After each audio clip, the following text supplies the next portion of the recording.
আল্লাহর নবী বলেন, একজন মানুষ অপর আরেকজন মানুষের সঙ্গে ওঠা বসা চলাফেরা করতে গিয়া যতগুলো ভাষা তারা ব্যবহার করবে, এই ভাষাগুলো ব্যবহার করতে গিয়া মানুষের জীবনে যেমন কষ্ট অনুভব হয়, দুনিয়ার জমিনে দুইটা বাক্য আর দুইটা ভাষা আছে। এই দুইটা বাক্য উচ্চারণ করতে বান্দার আমলনামায় বান্দার জীবনে তেমন কোনো কষ্ট হবে না, কিন্তু এই দুইটা বাক্য উচ্চারণ করার সঙ্গে সঙ্গে বান্দার আমলনামায় কোটি কোটি গুণ সওয়াবে ভরে যাবে। চিৎকার দিয়ে বলেন সুবহানাল্লাহ। এক নম্বরে সুবহানাল্লাহি ওয়া বিহামদিহি, আর দুই নম্বরে সুবহানাল্লাহিল আযীম। আল্লাহ নবী বলেন, এই দুইটা বাক্য উচ্চারণ করতে গিয়া আমার উম্মতের জীবনে তেমন কোনো কষ্ট হবে না, কিন্তু এই দুইটা বাক্য উচ্চারণ করার সঙ্গে সঙ্গে আমার উম্মতের আমলনামায় কোটি কোটি গুণ সওয়াবে ভরে যাবে। চিৎকার দিয়ে বলেন সুবহানাল্লাহ। সওয়াবের দরকার বলেন তো আছে না নাই? কিয়ামতের কঠিন ময়দান আমার আপনার সামনে যেদিন কায়েম হয়ে যাবে, আল্লাহ সুবহানাহু ওয়া তাআলা যখন মিজানের পাল্লা দাঁড় করিয়ে দিবেন, আমি আপনি যখন হিসাব দিব, আমার জন্য আপনার জন্য যখন একটি মাত্র নেকি পড়ে যাবে বাকি, একটি মাত্র নেকি কম পড়ে যাওয়ার কারণে আমার আপনার জন্য জান্নাতের 8টি দরজায় তালায় পড়ে যাবে তালা, জাহান্নামের 7টি দরজা হবে খোলা। ওই দিন একটা নেকিও দিয়ে সাহায্য করবে না আমার আপনার মামা খালা। কথা বলেন ঠিক কিনা? আল্লাহ পাক বলবেন, বান্দা যাও যাও, কিয়ামতের কঠিন ময়দানে তোমাকে আমি একটু অভয় দিলাম, একটু সময় দিলাম, যাও যাও, যেখান থেকে পারো যেমনি পারো একটি মাত্র নেকি তুমি অর্জন করে নিয়ে আসো। একটা নেকি যদি আনতে পারো এ বান্দা, তাহলে আমি আল্লাহ বলে দিলাম, একটি নেকি আনার কারণে, সংগ্রহ করার কারণে তোমাকে ডানপন্থী বানায় জান্নাতের ফয়সালা দিব। বান্দা চিন্তায় পড়ে যাবে, মুহূর্তের মধ্যেই বান্দা চিন্তা করবেন, দুনিয়ার বুকে এত শত মানুষের মধ্য থেকে আমাকে সবচাইতে বেশি ভালো তিনি বাসতেন, তিনি আর কেউ নয়, তিনি হলেন আমার বাবা। ঠিক কিনা? বান্দা চলে যাবেন আপন বাবার কাছে, বাবাকে ডাক দিয়ে বলবেন, বাবাজি আজকের এই কিয়ামতের কঠিন ময়দানে একটি মাত্র নেকি আমার জন্য বাকি, যার কারণে জাহান্নামের 7টি দরজা আমার জন্য হয়েছে খোলা, জান্নাতের 8টি দরজায় পড়ে গেছে আমার জন্য তালা। বাবা গো, একটি মাত্র নেকি কি তুমি আমার দিয়ে সাহায্য করবে না? বাবা চিন্তা করবে, সন্তানকে একটা নেকি যদি আমি দিয়ে দেই, তাহলে হয়তো বাবার আবার একটা নেকি কম হতে পারে। বাবা চিন্তা করবে আর বলবে, সন্তান তুই আমার কিসের সন্তান? দুনিয়াতে আমার কোনো সন্তান ছিল? জোরে বলেন ছিল? বাবা যখন বলবে দুনিয়াতে সন্তান ছিল না, সন্তান বড় পেরেশান হয়ে যাবে, মুখটা বেজার করে চিন্তা করবে, না না, দুনিয়াতে বাবার চাইতে আরো বেশি ভালোবাসার মতো একজন বান্ধব ছিলেন, তিনি আর কেউ নয়, তিনি হলেন আমার আপনার মা। ঠিক কিনা? মায়ের চাইতে বেশি ভালোবাসার বান্ধব কি আর আছে? জোরে বলেন আছে। সন্তান চলে যাবে বাবার কাছ থেকে মায়ের কাছে, মাকে ডাক দিবেন আর বলবেন, না গো মা, একটি মাত্র নেকি আমার জন্য বাকি, যার কারণে জান্নাতের 8টি দরজায় পড়ে গেছে তালা, জাহান্নামের 7টি দরজা হয়েছে আমার জন্য খোলা। না গো মা, একটি মাত্র নেকি কি দিয়ে আমার সাহায্য করা যায় না? মা চিন্তা করবে একটি নেকি দিতে গেলে নাকি আমার আবার জাহান্নামে যাওয়া লাগে। মা বলবে না না না, দুনিয়াতে আমার তো বিয়েই হয় নাই, তুই আমার কিসের সন্তান হলি? মা পর্যন্ত সন্তানকে অস্বীকার করবে, একটা নেকি দিতে চাইবে। জোরে বলেন চাইবে। বান্দা যখন মায়ের কাছে বাবার কাছে কোনো নেকি পাবে না, সেই সময় বান্দা মনটা বেজার করে আল্লাহর সঙ্গে এসে দাঁড়ায় যাবে। আল্লাহ বলবেন, বান্দা একটি নেকি কি সংগ্রহ করতে পারলা না? বান্দা বলবেন, আল্লাহ মায়ের কাছে গেলাম, মা আমাকে সন্তান বলে স্বীকার করলো না। বাবার কাছে গেলাম, বাবাও সন্তান হিসাবে আমাকে স্বীকার করলো না। আমাকে জাহান্নামেই দাও, তোমার জান্নাত আমি যেতে পারবো না। আল্লাহ বলবেন, বান্দা টেনশন করিস না, ফেরেশতাদেরকে আল্লাহ পাক সঙ্গে সঙ্গে ডাক দিবেন আর বলবেন, ফেরেশতার দল যা যা আমার বান্দার আমলনামার খাতারে একটু উল্টায় পাল্টায় দেখ, দেখ তো কোন জায়গায় একবার সুবহানাল্লাহ একবার আলহামদুলিল্লাহ আওয়াজ পাওয়া যায় কিনা। ওই দিন যদি আমার আপনার আমলনামায় একবার সুবহানাল্লাহ একবার আলহামদুলিল্লাহ আওয়াজ খুঁজে পাওয়া যায়, ওইটা নিয়ে গিয়ে চাপানো হবে মিজানের পাল্লায়। চাপানোর সঙ্গে সঙ্গে মিজানের পাল্লা হয়ে যাবে ভারী। আমার আপনার জন্য আর করা হবে না দেরি। জান্নাতের 8টি দরজা আমার জন্য আপনার জন্য হবে খোলা, জাহান্নামের 7টি দরজায় পড়ে যাবে তালা। বালেরার বাবাজিরা আওয়াজ করে চিৎকার দিয়ে বলেন না সুবহানাল্লাহ, আর একটু আওয়াজ করে বলেন সুবহানাল্লাহ। এই পৃথিবীটা আল্লাহ পাক আমাকে আপনাকে দুনিয়াতে পাঠিয়েছে, বলেন তো এই পৃথিবীর রাজত্বটা কার? এই নীলাকাশ আর সবুজ পৃথিবী সবই তোমার দাম। জোরে বলেন কার দাম? এই নীলাকাশ আর সবুজ পৃথিবী সবই তোমার দান। জীবন দিয়ে রাখবো মোরা, জীবন দিয়ে রাখবো মোরা আল কোরআনের মান। এই নীলাকাশ আর সবুজ পৃথিবী সবই তোমার দান। বলেন এই নীলাকাশ আর সবুজ পৃথিবী সবই তোমার দান। চিৎকার দিয়ে বলেন মারহাবা। তাহলে বোঝা গেল দুনিয়া থেকে নেকি কামাই করে নিয়ে যেতে হবে। কিয়ামতের কঠিন ময়দানে মা আমাকে চিনবে না, বাবা আমাকে চিনবে না, আমার হিসাব আমাকে দিয়ে আল্লাহর কাছ থেকে মাপ পেয়ে জান্নাতে যেতে হবে, নচেত জাহান্নাম আমার আপনার জন্য অপেক্ষা করছে। কথা বল ঠিক কিনা? আসেন কোরআনুল কারীম থেকে যে আলোচনাটা করার জন্য আমি আপনাদের সামনে একটি মাত্র আয়াতে কারিমা তেলাওয়াত করেছি। আমি নিয়ত করেছিলাম যে একটা সংক্ষিপ্ত বয়ান আপনাদেরকে শোনাবো, কিন্তু কোনো দিক দিয়েই মেনটেন করা সম্ভব হচ্ছে না, যার কারণে আমি আমার আলোচনার ধারাবাহিকতা চেঞ্জ করে যতটুকু বলা যায় বলতে চাই। আপনারা কি শুনতে চান? যেভাবে বলছি এভাবে যদি 20 মিনিট 25 মিনিট আর বলি, আপনাদের কি খুব কষ্ট হবে? কথা বলেন, কষ্ট হবে? আমার ভাষা বুঝতে কষ্ট হচ্ছে না তো? বিশেষজ্ঞগণ বলেছিলেন এভরি 5 কিলোমিটার পর পর মানুষের ভাষা চেঞ্জ হয়। তো আমি নাটোরের মানুষ, আপনারা হচ্ছেন কুমিল্লার মানুষ, ভাষাগত দিক থেকে পার্থক্য চেঞ্জ থাকতেই পারে, ঠিক কিনা? কেউ একজন বলেছিলেন বন্ধুর বাড়ি নোয়াখালী, শুনছনি গো নানি, নোয়াখালীরা বন্ধু আমার পানিরে কয় হানি। কথা কোন ঠিক কিনা?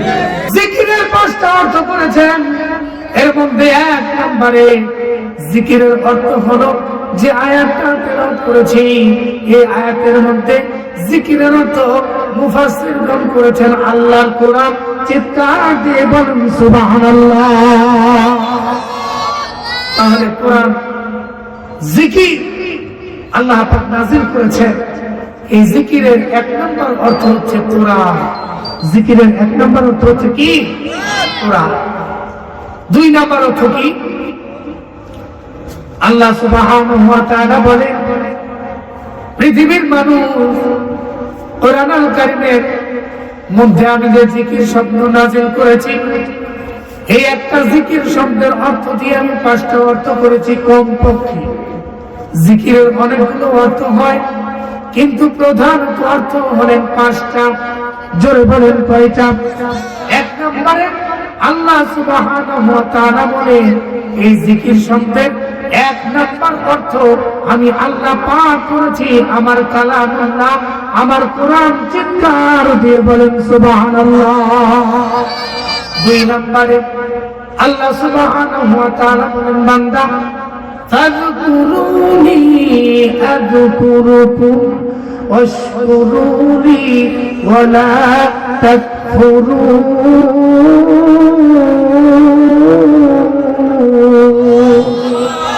জোরে বলেন আল্লাহু আকবার।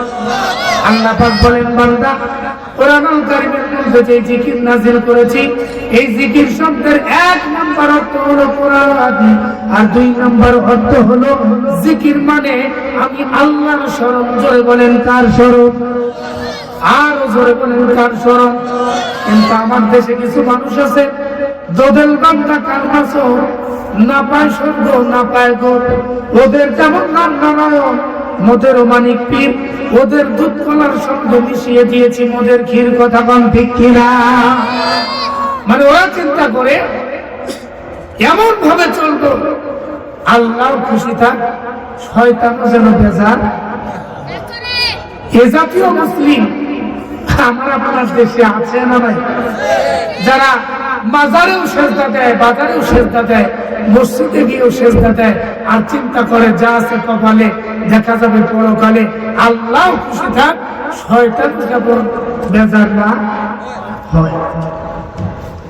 কিন্তু এই মানসিকতা নিয়ে চলা যাবে না। আল্লাহ পাক বলেন, বান্দা কোরআনের ভিতরে জিকির নাযিল করেছি আমি।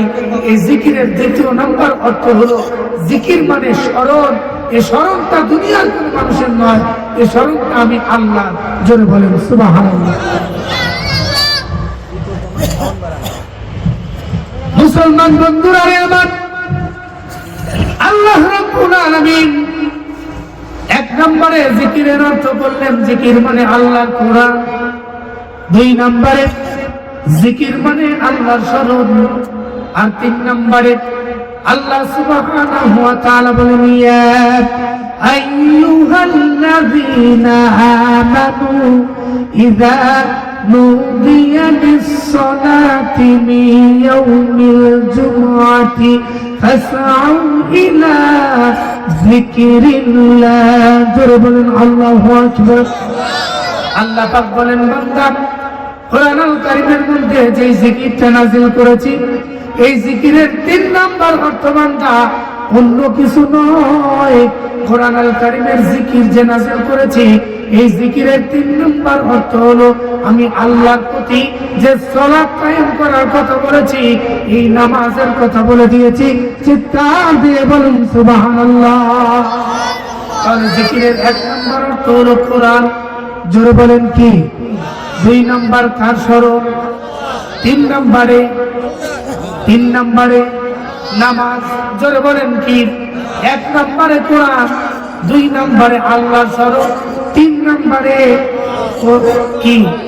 3 নাম্বারে নামাজ। মনে রাখতে হবে, আল্লাহ সুবহানাহু ওয়া তাআলা কোরআনুল কারীম নাযিল করে আমাদেরকে 4 নাম্বার যে অর্থ করেছেন জিকিরের, আল্লাহ সুবহানাহু ওয়া তাআলা বলেন, ওয়া মান আ'রাদা আন যিকরি ফা ইন্না লাহু মাঈশাতান ওয়া নাহশুরুহু ইয়াউমাল কিয়ামাতি আমা। চিৎকার দিয়ে বলেন আল্লাহু আকবার। আল্লাহ পাক বলেন, বান্দা জিকিরের 4 নম্বর অর্থ করেছি আমি আল্লাহর বিধান, আমি আল্লাহর আইন। বলেন তো দুনিয়ার বুকে আইন চলবে কার? বিধান চলবে কার? চলছে কার? আল্লাহর আইন চলে? চলছে মানুষের আইন, মানুষের তৈরি করা আইন।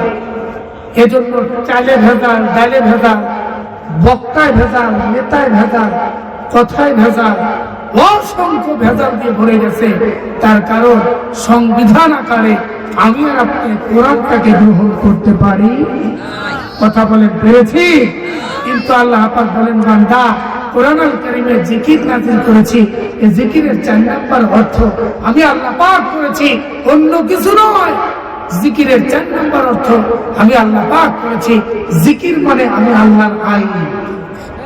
তাই দুনিয়া, এই আসমান কার? জমিন কার? এই জমিনে আইন চলবে কার? চলছে কার? কার চলছে? মানুষের। এই মানুষের তৈরি করা আইন, এটাকে মেনে চলা যাবে? মুসলমান বন্ধুরা আমার, আল্লাহ সুবহানাহু ওয়া তাআলা কোরআনুল কারীমের মধ্যে যে জিকির সমূহ নাযিল করেছে, এই জিকির সমূহের 5 নম্বর ব্যাখ্যা করতে গিয়ে মুফাসসিরগণ বলেন, জিকির সমূহের 5 নম্বর অর্থ হলো ফাযাক্কির বিল কুরআন মান ইয়াখাফু ওয়াঈদ। জোরে বলেন আল্লাহু আকবার। আল্লাহ পাক বলেন, বান্দা জিকিরের 5 নম্বর অর্থ হলো উপদেশ। জোরে বলেন কি? উপদেশ। এখন উপদেশ, দাদার উপদেশ মেনে চলা যাবে না, বাবার উপদেশ মেনে চলা যাবে না, মায়ের উপদেশ মেনে চলা যাবে না। উপদেশ মানতে হবে যার, তিনি কে? এই কোরআন থেকে উপদেশ গ্রহণ করে আমাকে আপনাকে চলা লাগবে। কথা বলেন ঠিক কিনা? এখন আসেন, জিকির শব্দের 5টা অর্থ করেছি। জিকিরের 1 নম্বর অর্থ হলো কি? কোরআন। জোরে বলেন কি? জিকিরের 1 নম্বর অর্থ হলো কোরআন। 2 নম্বর অর্থ হলো কি? তার স্মরণ, আল্লাহর স্মরণ। 3 নম্বরে জিকির শব্দের অর্থ হচ্ছে নামাজ। জোরে বলেন কি? 4 নম্বরে জিকির শব্দের অর্থ হলো আইন, বিধান। আর 5 নম্বরে জিকির শব্দের অর্থ হলো উপদেশ। কার উপদেশ? মেনে চলবো তো ইনশাআল্লাহ। 5টা নিয়ে কথা বলার সময় হয়তো বা হবে না, এই জন্য সেই কোরআনুল কারীম আমি আপনাদের সামনে যে আয়াতখানা তেলাওয়াত করেছি, আল্লাহ পাক রব্বুল আলামিন বলেন, ইন্না নাহনু নাযালনা যিকরা ওয়া ইন্না লাহু লাহাফিযুন। জোরে বলেন আল্লাহু আকবার। মুসলমান বাবাজিরা আমার, আল্লাহ রব্বুল আলামিন বলেন, জিকির শব্দের 1 নম্বর অর্থ হলো কোরআন। জোরে বলেন কি? আল্লাহ পাক বলেন, বান্দা এই কোরআনটাকে নাযিল করেছি আমি আল্লাহ, আর হেফাজতের দায়িত্ব নিয়েছি আমি আল্লাহ। জোরে বলেন সুবহানাল্লাহ। আল্লাহ পাক কোরআনুল কারীমটা নাযিল করে কেমন করে এটার সংরক্ষণ করেন, কেমন করে হেফাজত করেন, এই বিষয়টুকু বলে বিদায় নিব। আর যদি 20 মিনিট বলি আপনাদের কি অসুবিধা হবে? জোরে বলেন হবে? খুব কি খারাপ লাগতেছে? শুনবেন তো ইনশাআল্লাহ? তাহলে কোরআনের 1 নম্বর জিকির শব্দের 1 নম্বর অর্থ আল্লাহ পাক যেটা করেছেন সেটা অন্য কিছু নয়। জিকিরের একটা অর্থ করেছেন মুফাসসিরগণ, জিকির মানে আল্লাহ করা। হেফাজত হবে কিভাবে, এ বিষয়টা বলে আলোচনায় ইতিচাম করব ইনশাআল্লাহ। আল্লাহর একজন বান্দা ইমাম গাজালি রহমাতুল্লাহি আলাইহি, এই নাম কি আপনারা আজকে শুনলেন নাকি এর আগেও শুনেছেন? শুনেছেন? সেদিন মাহফিলে গিয়ে, রংপুরে গিয়ে বললাম যে আবু বকর সাহাবী, জলিলুল কদর একজন সাহাবী, বড় মাপের সাহাবী, আল্লাহ রাসূলের খুব মহব্বতের একজন সাহাবী। এই আবু বকর রাদিয়াল্লাহু তাআলা আনহুকে কি আপনারা কেউ চিনেন? সামনে থেকে এক চাচা দাঁড়িয়ে বলতেছে, হুজুর চিনব না মানে? 500 টাকা ধার দিয়েছিলাম, আজও ফেরত দেয় নাই। কি বলে? বলে 500 টাকা ধার দিয়েছি হুজুর, আজও দেয় নাই, চিনব না মানে? ও মনে করেছে ওর পাশের বাড়ির যে আবু বকর সে আবু বকর, কিন্তু এই আবু বকর তো সেই আবু বকর নয়। তো ইমাম গাজালির কথা শুনে অনেকেই ভাবতে পারেন হুজুর এটা হয়তো আমাদের আপনাদের পাশে চান্দিনা অথবা দেববিদ্যারের কোন ইমাম গাজালি হতেও পারে। এখন তো নাম কি যে নাম মুসলমানের, এত বেচাইতে নাম হিন্দুদের মধ্যেও পাওয়া যায়, ঠিক কিনা? সেদিন এক ছেলেকে জিজ্ঞাসা করেছে, বাবা নাম কি? বল্টু। দেখেন তো কি অবস্থা। আরেকজন আসছে, হুজুর আমার সন্তানের জন্য একটু দোয়া করে দেন, সন্তান এত জেদ করে, এত রাগ, সব সময় গরম থাকে, কোনো সময় ঠান্ডা হয় না। জিজ্ঞাসা করলাম আপনার ছেলের নাম কি? বলতেছে হুজুর আমার ছেলের নাম হচ্ছে সূর্য। বলেন তো সূর্য কি ঠান্ডা হয় না গরম হয়? বেলা যত বাড়ে সূর্য তত গরম হয়। ও যত বড় হচ্ছে, যত বয়স বাড়তেছে, ও তত গরম হচ্ছে। নরম হবে কি করে? নামই তো উল্টা পাল্টা কথা বল, ঠিক কিনা? নামগুলো সঠিক করতে হবে, ঠিক কিনা? তাহলে বলছিলাম ইমাম গাজালি রহমাতুল্লাহি আলাইহি ঘুমের মধ্যে চলে গেলে, মানুষ যখন ঘুমিয়ে যায় তখন তারা স্বপ্ন দেখে। মানুষ যে স্বপ্নগুলো দেখে, এই স্বপ্ন হয় 3 প্রকার। কয় প্রকার? স্বপ্ন 3 প্রকার। মানুষ ঘুমানোর সাথে সাথে যে স্বপ্নগুলো দেখে, এটি মানুষ ঘুমানোর আগে যে চিন্তা করতে করতে, যে চিন্তা, যে পেরেশান, যে টেনশন মাথায় নিয়ে ঘুমায়, সেটাকে সে স্বপ্নের মাধ্যমে দেখে। এ হলো এক প্রকার। মাঝরাতে যে স্বপ্নটা দেখা হয়, এই স্বপ্নটা শয়তানে দেখায়। কে? অনেক বাচ্চারা বিছানায় পেশাব করে, করে কিনা? আমার কাছে অনেক রোগী আসে, হুজুর একটু ফু দিয়ে দেন, পেশাব যেন বন্ধ হয়ে যায়। মাঝরাতে সন্তানরা যখন ঘুমিয়ে যায়, শয়তান এসে বলে, কিরে তোর কি পেশাব চাপে নাই? বাহিরে নিয়ে আসছি, এই তো টয়লেটের সামনে একেবারে চেন খুলে প্যান্ট খুলে রেডি হয়ে দাঁড়িয়ে আছিস, এখনো ছাড়ছিস না কেন? বাচ্চা ছেড়ে দেয়, একটু পরে দেখতে পায় আহারে একটু আগে যখন ছাড়লাম তখন গরমই লাগলো, এখন কেমন যেন ঠান্ডা ঠান্ডা করতেছে। উঠে দেখে বিছানা ভেসে গেছে, মা পর্যন্ত বকাবকি করে। এ স্বপ্ন যে দেখায় সে কে? শয়তান। শেষ রাতে সুবহে সাদিকের দিকে মানুষ যে স্বপ্ন দেখে, এই স্বপ্নটা আল্লাহর তরফ থেকে দেখানো হয়। সুবহানাল্লাহ বলবেন না? স্বপ্ন কয় প্রকারের হয়? 3 প্রকারের হয়। তাহলে বলছিলাম ইমাম গাজালি রহমাতুল্লাহি আলাইহি ঘুমের মধ্যে চলে গেলেন। তিনি ঘুমিয়ে আছেন, হঠাৎ করে ইমাম গাজালি স্বপ্নে দেখছেন আল্লাহ পাক তাকে বলছেন, ইমাম গাজালি তুমি ঘুমিয়ে আছো, অথচ রহমতপুর গ্রামে আমার একজন বান্দা, আমার একজন বন্ধু ইন্তেকাল করেছেন। সেই গ্রামে জানাজা পড়ানোর মতো, সুন্নত তরিকায় দাফন কাফন করানোর মতো কোনো মানুষ নাই। ওর জানাজা দাফন কাফন করানোর দায়িত্ব তোমাকে দিলাম, তুমি যাও, সেখানে গিয়ে তুমি তার জানাজা কাফন দাফন সম্পন্ন করে দাও। সুবহানাল্লাহ।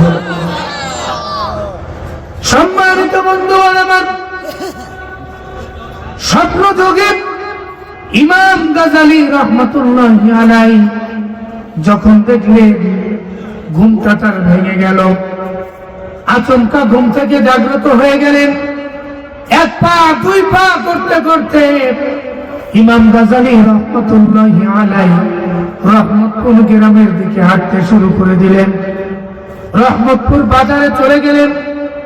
যাওয়ার পরে সমস্ত মানুষদেরকে ডেকে ডেকে বললেন, ভাইজান, আপনাদের এই রহমতপুর গ্রামে গত রাত্রিতে একজন মানুষ মারা গেছে, আপনারা কি সেই মানুষের ঠিকানা বলতে পারেন? সব মানুষ বলে, না না না, এই রহমতপুর গ্রামে এমন কোন আলোচনায় থাকার মতো মানুষ মারা যায় নাই। তবে শুনেছিলাম এই রহমতপুর গ্রামে একজন কাঠুরিয়া আছে, ওই কাঠুরিয়া নাকি গতকাল রাত্রিতে মারা গেছে। ইমাম গাজালি ডাক দিলেন আর বললেন, ওই কাঠুরিয়াকে আমি খুঁজতেছি, কোথায় ওই কাঠুরিয়ার বাড়ি? আমাকে একটু বলো, আমি যাব ওই কাঠুরিয়ার সম্পর্কে একটু জানবো, কাঠুরিয়ার কাফন দাফন সম্পর্ক করব, সম্পূর্ণ করে দেব। চিৎকার দিয়ে বলেন সুবহানাল্লাহ।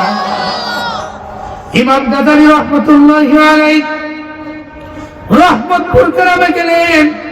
সমস্ত মানুষদের কাছ থেকে ওই লোকটার ঠিকানা নিলেন আর ওই লোকটার বাড়ি পর্যন্ত চলে গেলেন। যাওয়ার পরে বাড়িতে ঢোকার পূর্বে সন্তানদের কান্না আহাজারি তার কানের মধ্যে চলে আসলো। ছোট ছেলে কান্না করে আর বলে, বাবা, দুনিয়া থেকে কেমন করে তুমি বিদায় হয়ে গেলে? আজ থেকে আমাকে কে মজা কিনে দিবে, কে আমাকে জিনিস কিনে দিবে, সদাই কিনে দিবে? সন্ধ্যাবেলায় বাড়ি ফিরে কে আমাকে একটু করে জড়ায় নিহাজর করবে? তুমি তো চলে গেলা, আমাকে আর আদর করার মতো কেউ রইল না। বাবা, কে আমাকে জিনিস কিনে দিবে, মজা কিনে দিবে? কে সন্ধ্যাবেলায় বাড়িতে এসে আমাকে একটু বুকের মধ্যে নিয়ে আদর করবে? বড় সন্তান কান্না করে, ও বাবা, সারাটা দিন নিজে এত কষ্ট করে করে আমাদের মুখের মধ্যে একটু খাবার তুলে দিতাম, কিন্তু আজকে অন্ধকার কবরের বাসিন্দা হয়ে গেলাম, আমাদেরকে কে খাওয়াবে? কেমন করে চলবো? ছোট ভাই কেমন ভাবে মানুষ হবে? কেমন করে দুনিয়ার জিন্দগি আমাদের কাটবে? এখানে যারা আছে, যাদের মা অথবা বাবা ছোট্টবেলায় মারা গিয়েছেন, তারাই বুঝতে পারেন মা বাবাকে ছোট্টবেলায় হারানোর কি ব্যথা। কথা কোন ঠিক কিনা? মা যাদের নাই, শীতের রজনীতে মা যদি আমাকে আপনাকে আদর না করতেন, ভালো না বাসতেন, মায়ের যখন ডান দিকে পেশাব করে দিয়েছি, মা আমাকে আপনাকে ডান দিক থেকে বাম দিকে ঘুম পাড়াতেন। বাম দিকে যখন পেশাব করে দিয়েছি, আমার আপনার মা বাম দিক থেকে আমাকে আপনাকে বুকের উপরে নিয়ে ঘুম পেড়েছেন।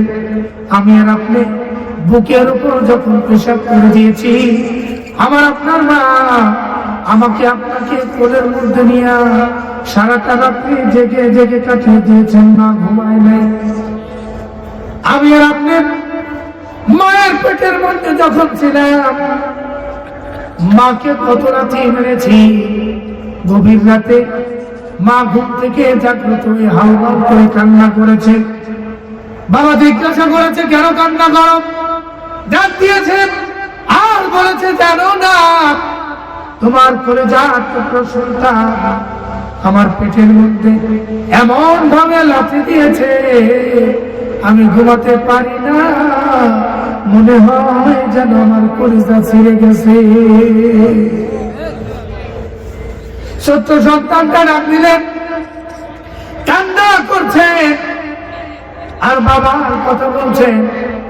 একটু মনে করে দেখে, ছোট্টবেলায় যেদিন আমি আর আপনি জন্মগ্রহণ করেছিলাম, আমার বাবা, আপনার বাবা মানুষের বাড়িতে কাজ করে করে চলতেন। কথা বলেন ঠিক কিনা?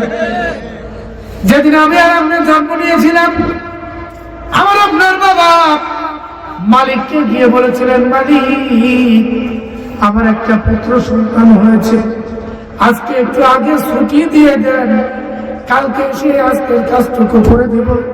আর কিছু টাকা দেন, সন্তানের জন্য এক টুকরা কাপড় কিনে নিয়ে যাব। সন্তানকে নতুন একটা কাপড় দিয়ে আমি আমার বুকের মধ্যে জড়ায় নিব।